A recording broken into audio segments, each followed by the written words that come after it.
Hello friends, ਅੱਜ ਅਸੀਂ discuss ਕਰਾਂਗੇ ਟਾਸਕ 1 ਸਾਡਾ ਲਾਈਨ ਗ੍ਰਾਫ। ਸਭ ਤੋਂ ਪਹਿਲਾਂ ਜਦੋਂ ਵੀ ਤੁਹਾਡੇ ਕੋਲ ਲਾਈਨ ਗ੍ਰਾਫ ਆਉਂਦਾ ਹੈ, ਤੁਹਾਡੇ ਕੋਲ 20 ਮਿੰਟਸ ਹੁੰਦੇ ਹੈ।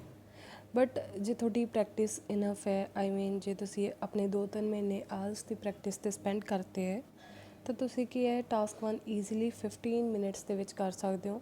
ਕਿਉਂਕਿ ਸਾਡਾ ਟਾਸਕ 2 ਦੀ ਕੀ ਹੈ ਵੇਟੇਜ ਵੀ ਜ਼ਿਆਦਾ ਹੁੰਦੀ ਹੈ ਅਤੇ ਉਹਦੇ ਵਾਸਤੇ ਕੀ ਹੈ ਟਾਈਮ ਵੀ ਜ਼ਿਆਦਾ ਚਾਹੀਦਾ। ਓਕੇ, ਤਾਂ ਵਾਪਸ ਆਉਂਦੇ ਹਾਂ ਅੱਜ ਦੇ ਸਾਡੇ ਟਾਸਕ 1 ਦੇ ਵਿੱਚ। ਸਾਡਾ ਅੱਜ ਦਾ ਟਾਸਕ 1 ਕੀ ਕਹਿ ਰਿਹਾ ਹੈ, the line graph below shows the percentage of tourist to England who visited 4 attractions in Brighton. ਕਿ ਇੰਗਲੈਂਡ ਦੇ ਟੂਰਿਸਟ ਜਿਹੜੇ ਕਿ ਬ੍ਰਿੰਕਟਨ ਦੀਆਂ 4 ਜਗ੍ਹਾਵਾਂ 'ਤੇ ਗਏ, ਕਿਹੜੀਆਂ ਕਿਹੜੀਆਂ ਨੇ ਉਹ ਇੱਥੇ ਮੈਂਸ਼ਨ ਨੇ, ਦੇਖੋ ਆਰਟ ਗੈਲਰੀ, ਪਵੇਲੀਅਨ, ਪਾਇਰਸ, ਫੈਸਟੀਵਲ। ਇਹ 4 ਚੀਜ਼ਾਂ ਸਾਨੂੰ ਦਿੱਤੀਆਂ ਹੋਈਆਂ। ਅੱਗੇ ਕਿ ਅਸੀਂ ਇਹਨੂੰ ਸਮਰਾਈਜ਼ ਕਰਨਾ ਤਾਂ ਅਸੀਂ ਮੇਨ ਫੀਚਰਸ ਲਿਖਣੇ ਆ। ਫਸਟ ਆਫ ਆਲ ਜਿੰਨੀ ਤੁਸੀਂ ਵੋਕੈਬ ਪਹਿਲਾਂ ਲਿਖ ਸਕਦੇ ਹੋ, ਗੁੱਡ, ਵੈਲ ਐਂਡ ਗੁੱਡ ਹੈ। ਸੈਕਿੰਡਲੀ ਕੀ ਹੈ, ਹਮੇਸ਼ਾ 2-3 ਮਿੰਟ ਸਪੈਂਡ ਕਰਿਆ ਕਰੋ ਐਟਲੀਸਟ ਆਪਦੀ ਕੀ ਹੈ ਤੁਸੀਂ ਇਹ ਦੇਖਣ ਵਾਸਤੇ ਕਿ ਮੈਂ BP1 BP2 ਦੇ ਵਿੱਚ ਕੀ ਮੈਂਸ਼ਨ ਕਰਨਾ। ਇਹਦੇ ਨਾਲ ਕੀ ਹੈ ਕਿ ਜਦੋਂ ਤੁਸੀਂ ਰਾਈਟਿੰਗ ਸਟਾਰਟ ਕਰਦੇ ਹੋ ਤੁਸੀਂ ਸਮੂਥਲੀ ਲਿਖਦੇ ਰਹਿੰਦੇ ਹੋ। ਅਦਰਵਾਈਜ਼ ਜੇਕਰ ਤੁਸੀਂ ਲਾਈਕ ਇੱਕ ਪੁਆਇੰਟ ਤੁਹਾਨੂੰ ਆਉਂਦਾ ਹੈ, ਇੱਕ ਪੁਆਇੰਟ ਤੁਸੀਂ ਲਿਖ ਲਿਆ, ਉਸ ਤੋਂ ਬਾਅਦ ਸੈਕਿੰਡ ਪੁਆਇੰਟ ਲਈ ਤੁਸੀਂ ਫੇਰ ਸੋਚ ਰਹੇ ਹੋ, ਤਾਂ ਉਹਦੇ 'ਚ ਕੀ ਟਾਈਮ ਬਹੁਤ ਵੇਸਟ ਹੋਊਗਾ। ਤਾਂ ਦੇਖੋ ਉਹਨੇ ਕੀ ਦਿੱਤਾ ਹੋਇਆ ਅੱਜ ਸਾਡੇ ਕੋਲ ਲਾਈਨ ਗ੍ਰਾਫ, ਠੀਕ ਹੈ। ਇੱਥੇ ਅਸੀਂ ਪਹਿਲਾਂ ਆਪਣੀ ਇੰਟਰੋ ਪੜ੍ਹਦੇ ਹਾਂ। ਦ ਪੋਲੀਲਾਈਨ ਗ੍ਰਾਫ ਇਲਸਟ੍ਰੇਟਸ ਦ ਪ੍ਰਪੋਰਸ਼ਨ। ਸਾਨੂੰ ਉੱਪਰ ਕੀ ਦਿੱਤਾ ਸੀ ਉਹਨਾਂ ਨੇ, ਪਰਸੈਂਟੇਜ, ਨੀਚੇ ਅਸੀਂ ਵਰਡ ਕੀ ਯੂਜ਼ ਕੀਤਾ ਹੈ, ਪ੍ਰਪੋਰਸ਼ਨ। ਲਾਈਨ ਗ੍ਰਾਫ ਕੀ ਹੈ, ਮਲਟੀਪਲ ਹੈ, ਤਾਂ ਅਸੀਂ ਕੀ ਹੈ ਪੋਲੀ ਲਾਈਨ ਗ੍ਰਾਫ ਯੂਜ਼ ਕੀਤਾ ਹੈ। Of visitors to England, England ਨੂੰ ਅਸੀਂ UK, ਬ੍ਰਿਟੇਨ ਵੀ ਲਿਖ ਸਕਦੇ ਹਾਂ। Who went to 4 separate tourist attraction in Brighton between 1980 and 2010।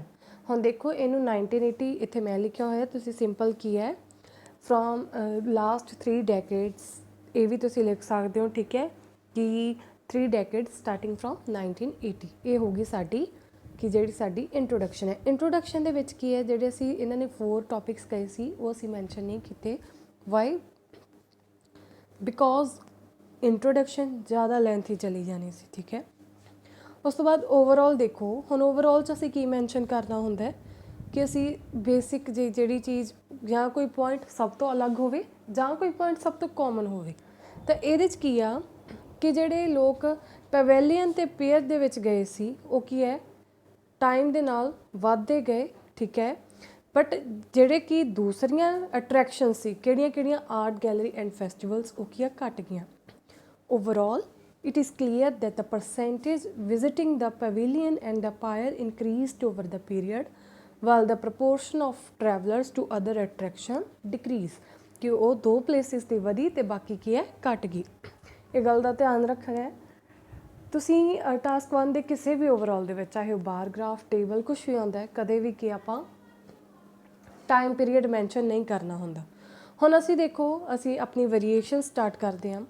4 ਸਾਨੂੰ ਜੇ ਲਾਈਨਸ ਦਿੱਤੀਆਂ ਤਾਂ ਬੇਸਿਕ ਜਿਹਾ ਤਰੀਕਾ ਹੈ ਕਿ 2 ਨੂੰ ਤੁਸੀਂ ਫਸਟ 'ਚ ਐਕਸਪਲੇਨ ਕਰ ਦਿਓ ਅਤੇ 2 ਨੂੰ ਕੀ ਹੈ ਸੈਕਿੰਡ 'ਚ ਐਕਸਪਲੇਨ ਕਰ ਦਿਓ। ਅਸੀਂ ਕੀ ਆ ਹੋਰ ਤਰੀਕੇ ਵੀ ਨਾਲ ਵੀ ਕਰ ਸਕਦੇ ਹਾਂ, ਬਟ ਸਿੰਪਲ ਜੇ ਤੁਸੀਂ ਬਿਗਨਰ ਹੋ ਤਾਂ 2 ਫਸਟ 'ਚ 2 ਸੈਕਿੰਡ 'ਚ। In 1980, only 10% of tourists England went to Pyre, despite some minor fluctuations. Fluctuations कितनी है? कुछ fluctuations. This figure rose from around. Rose की है rise की second form. Around 9% in 1990 to 22% in 2010. ਕਿਹੜਾ ਅਸੀਂ ਸਟਾਰਟ ਕੀਤਾ ਸੀ ਪਹਿਲਾਂ? ਪਾਇਰ, ਕਿਉਂਕਿ ਇਹਦੀ ਲਾਈਨ ਸਭ ਤੋਂ ਨੀਚੇ ਗਈ ਹੈ। ਪਹਿਲਾਂ 10% ਸੀ, ਮਾਈਨਰ ਫਲਕਚੁਏਸ਼ਨਸ ਥੋੜ੍ਹੀਆਂ ਥੋੜ੍ਹੀਆਂ ਹੋਈਆਂ, ਠੀਕ ਹੈ। ਕੀ ਹੈ ਉਸ ਤੋਂ ਬਾਅਦ 1990 ਦਾ ਅਸੀਂ ਦੱਸਤਾ ਕਿ 9% ਸੀ, ਥੋੜ੍ਹਾ ਜਿਹਾ ਘੱਟ। ਫਿਰ ਅਸੀਂ ਫਾਈਨਲ ਦੱਸਤਾ ਕਿ ਜਿੱਥੇ ਉਹ ਆਪਣੀ ਹਾਈਐਸਟ ਰੇਟ 'ਤੇ ਪਹੁੰਚਿਆ ਸੀ 22%। ਉਸ ਤੋਂ ਬਾਅਦ ਅਸੀਂ ਕੀ ਆ ਪਵੇਲੀਅਨ ਦਾ ਡਿਸਕ੍ਰਾਈਬ ਕਰਾਂਗੇ। The percentage visiting the pavilion also increased from approximately, pavilion ਦੀ ਕਿਹੜੀ ਲਾਈਨ ਹੈ ਆਪਣੇ ਕੋਲ, orange, approximately 23% and reach it peak, ਕਿੱਥੇ ਇਹਦਾ ਪੀਕ ਹੈਗਾ 45% 'ਤੇ, ਠੀਕ ਹੈ। in 1980 to almost 50% in 1995 कि पीक ਤੇ ਪਹੁੰਚ ਗਈ। ਉਸ ਤੋਂ ਬਾਅਦ ਕਿ ਫਿਗਰ ਡਿਕਰੀਜ਼ ਹੋਈ ਹੈ ਤਾਂ ਉਹਨੂੰ ਕਿਹਾ ਅਸੀਂ ਅਲੱਗ ਸੈਂਟੈਂਸ 'ਚ ਮੈਂਸ਼ਨ ਕਰਾਂਗੇ।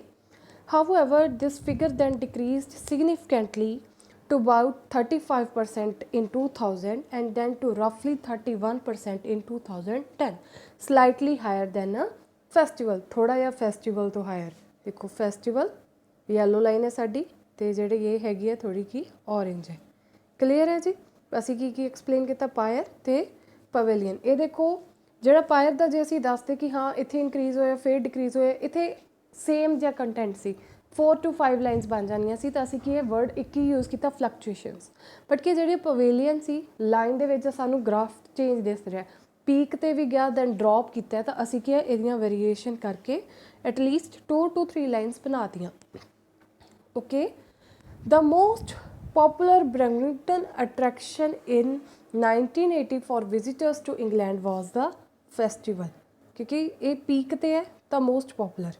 ठीक है, ਜਾਂ ਕਿ ਤੁਸੀਂ ਮੋਸਟ ਪੋਪੂਲਰ ਜੇ ਤੁਹਾਨੂੰ ਮਾਈਂਡ 'ਚ ਨਹੀਂ ਵੀ ਆਉਂਦਾ ਤਾਂ ਉੱਥੇ ਤੁਸੀਂ ਹਾਈਐਸਟ ਵੀ that the highest proportion percentage of visitors ਕਿੱਥੇ ਜਾਂਦੇ ਸੀਗੇ ਫॉर ਫੈਸਟੀਵਲਸ ਇਨ ਬ੍ਰਿਕਟਨ।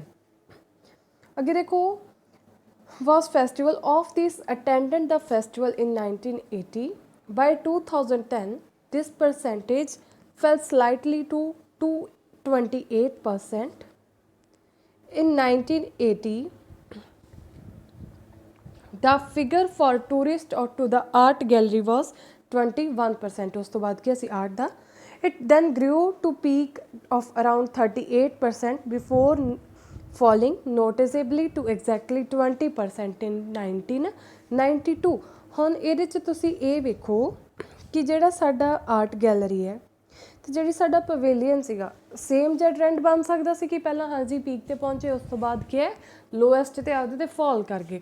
ਬਟ ਅਸੀਂ ਸੇਮ ਤਰੀਕੇ ਨਾਲ ਨਹੀਂ ਲਿਖਣਾ ਹੈਗਾ ਕਿਉਂਕਿ ਇਹਦੇ 'ਚ ਅਸੀਂ ਆਪਣਾ ਮਾਈਂਡ ਤਾਂ ਯੂਜ਼ ਨਹੀਂ ਕਰ ਰਹੇ ਜਿਹੜਾ ਕਿ ਉਹ ਤੁਹਾਨੂੰ ਦੇਖ ਕੇ ਦਊਗਾ ਕਿ ਹਾਂ ਤੁਸੀਂ ਹਾਈਐਸਟ ਲਿਖਿਆ ਲੋਐਸਟ ਲਿਖਿਆ।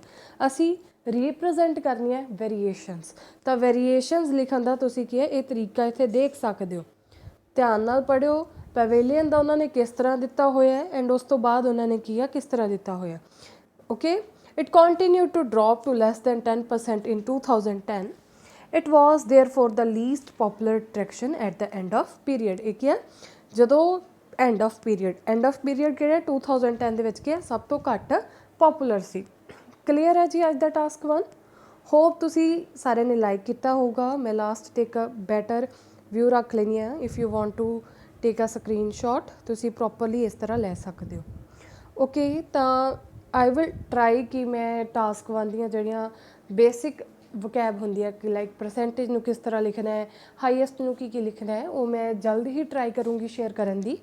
And if you are beginner ਅਤੇ ਤੁਸੀਂ ਕੀ ਹੈ ਆਪਣਾ ਕਿਊ ਕਾਰਡਸ ਲੈਣਾ ਚਾਹੁੰਦੇ ਹੋ ਮਈ ਟੂ ਅਗਸਤ ਵਾਲੇ ਜਿਹੜੇ ਹੁਣ ਰੀਸੈਂਟ ਨੇ ਉਹਨਾਂ 'ਚੋਂ ਕੀ ਹੈ ਮੈਂ 5-6 ਜਿਹੜੇ ਨਿਊ ਕਿਊ ਕਾਰਡਸ ਨੇ ਆਲਰੇਡੀ ਕੀ ਸੈਂਪਲ ਅਪਲੋਡ ਕਰ ਚੁੱਕੀ ਹਾਂ। Then you can visit to my channel, subscribe and can also check the sample answers to get good scores. Thank you. Don't forget to subscribe.